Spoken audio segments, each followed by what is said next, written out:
একটি আমল আছে যে আমলের বিনিময়ে আল্লাহ তাআলা দিবেন ব্ল্যাঙ্ক চেক দিয়ে বিনিময় দেওয়ার মতো করে, হিসেব ছাড়া। একটি মাত্র আমল আছে, আর কোনো আমল নাই। যে আমল সম্পর্কে আল্লাহ রাব্বুল আলামিন কোরআনে কারিমে বলেছেন যে এই আমলটি করলে দুনিয়াতে কোনো কাজের বিনিময়ে যেরকম ব্ল্যাঙ্ক চেক দিয়ে দিলে আমরা মনে করি যে ফিগার তার মতো বসা নিতে পারবে, সবচাইতে বড় অ্যামাউন্টটা সে বসাতে পারবে, ঠিক একইভাবে একটি আমল করলে কিয়ামতের ময়দানে বান্দাকে আল্লাহ তাআলা হিসেব করে করে কয় ওয়াক্ত নামাজ পড়েছো, কয়টা রোজা রেখেছো, কয় টাকা দান করেছো, কয়বার তাসবিহ করেছো, এভাবে হিসেব করে করে আল্লাহ তাআলা দিবেন না। আল্লাহ তাআলা থোক ব্ল্যাঙ্ক চেকের মতো হিসেব ছাড়া দিয়ে দিবেন একটা আমলের বিনিময়ে। সে আমলটা কি?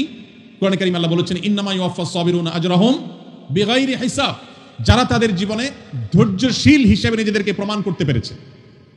ইবাদত করতেও ধৈর্যের প্রয়োজন হয়, অপরাধ এবং পাপের পথ না মানানোর জন্য ধৈর্যের সংযমের প্রয়োজন হয়, আর বিপদ আপদে কষ্টে তো নিজেকে ধৈর্যশীল রাখতেই হয়। এই ধৈর্য যদি কেউ ধরতে পারে, নবী কোরআনে কারিমে আল্লাহ তাআলা বলেছেন ইন্নামা ইউওয়াফাস সাবিরুনা আজরাহুম বিগাইরি হিসাব। ধৈর্যশীলদের বিনিময়ে আল্লাহ তাআলা দিবেন হিসেব ছাড়া, ব্ল্যাঙ্ক চেকের মতো। এইজন্য নিজের জন্য খারাপ কিছু হলো, নিজের কোনো বিপদ হলো, আর তখন আমি মনে করলাম আল্লাহ আমাকেই বা কেন দিলেন?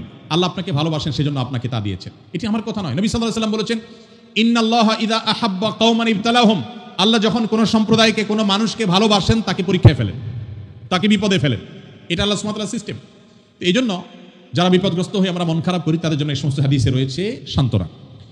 নিজের সাথে খারাপ কিছু হলে মনে প্রশ্ন তৈরি হয়, কেন আমার সাথেই এমন হলো, আমি কি দোষ করলাম? সেক্ষেত্রে আল্লাহকে এই ধরনের অভিযোগ দেওয়ার মতো পাপ করা থেকে কিভাবে বাঁচবো? কি করলে নিজের কষ্ট দূর হবে? এখানে অনেক প্রশ্ন আছে, যে প্রশ্নগুলো আল্লাহ সম্পর্কে অভিযোগ কেন্দ্রিক। আমাদের অনেক ভাইরা ইসলামটাকেও যে ভালো করে বোঝা হয়নি, ইসলামটাকে ভালো করে শেখার সুযোগ হয়নি। আমরা আমাদের বিবেক দিয়ে আল্লাহ সুবহানাহু ওয়া তাআলাকে জাজ করে অনেক প্রশ্ন করি।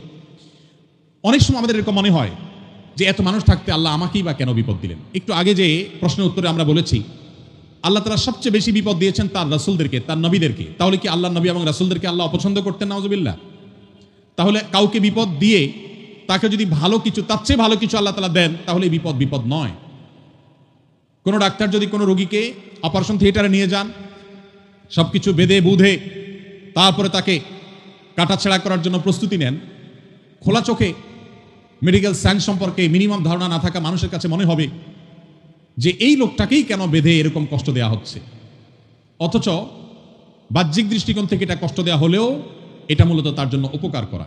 আল্লাহ রাব্বুল আলামিন বান্দাকে অনেক সময় পরীক্ষা করেন, অনেক সময় কষ্ট দেন। বান্দা যখন সেটাকে সবর করতে পারে, হজম করতে পারে, বিনিময়ে আল্লাহ রাব্বুল আলামিন তাকে এমন জিনিস দান করেন যা সে কল্পনাও করেনি।